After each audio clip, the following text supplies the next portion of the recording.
बहुत बहुत स्वागत है आप सभी का स्पोर्ट्स तक पर। इंडिया और साउथ अफ्रीका के बीच पहला टी20 मैच हुआ और वहां पर जिस तरीके से संजू सैमसन ने परफॉर्मेंस दिया उसका इंतजार तो लोग कर ही रहे थे। लेकिन अगर हम बात करें कुछ मैचेस पहले की, क्योंकि संजू सैमसन के लिए चीज़ें सही नहीं जा रही थी। श्रीलंका में मौका मिला, वहां पर अच्छा परफॉर्मेंस नहीं आया। बांग्लादेश के खिलाफ 2 टी20 हुए, वहां उस हिसाब से परफॉर्मेंस नहीं आया।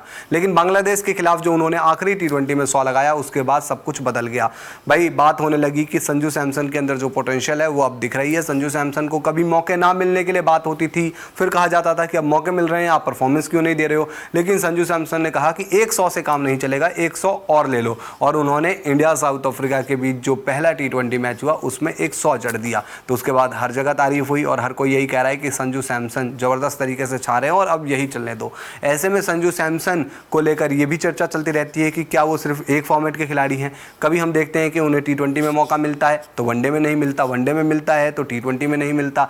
ऐसे में संजू सैमसन को लेकर दिग्गज क्रिकेटर एबी डिविलियर्स ने बड़ी बात कह दी है। एबी डिविलियर्स का कहना है कि संजू सैमसन को सिर्फ एक फॉर्मेट नहीं बल्कि 3 फॉर्मेट में जगह मिलनी चाहिए। संजू सैमसन के ऊपर क्या कहते हैं एबी डिविलियर्स आप अपने स्क्रीन पर देख सकते हैं। ये इंग्लिश में, मैं इसका हिंदी अनुवाद आपको समझाता जाऊंगा। वो कह रहे हैं कि संजू सैमसन वो scored a massive 100 back to back टी20 100 एब्सोल्युटली इनक्रेडिबल। मतलब कि संजू सैमसन ने जिस तरीके का 100 लगाया बड़ा ज़बरदस्त था और वो इनक्रेडिबल परफॉर्मेंस थी। और मुझे गर्व है इस खिलाड़ी पर। मैं इसलिए गर्व कहता हूँ क्योंकि पर्सनल कनेक्शन है उनके साथ मेरा और we have been in touch for a number of years now. मतलब हम पिछले कई सालों से आपसी संपर्क में हैं और मैं उनका हमेशा से बड़ा फ़ैन रहा हूँ, यानी कि संजू सैमसन का। और जिस तरीके से वो खेलते हैं मैं हमेशा चाहता हूँ कि वो अच्छा करे। संजू सैमसन ने अपना गियर अप किया है इस गेम में और मैं समझता हूँ, उम्मीद करता हूँ कि सेलेक्टर्स देख रहे होंगे ये सब कि वो सभी फॉर्मेट के खिलाड़ी हैं, ना सिर्फ एक फॉर्मेट के।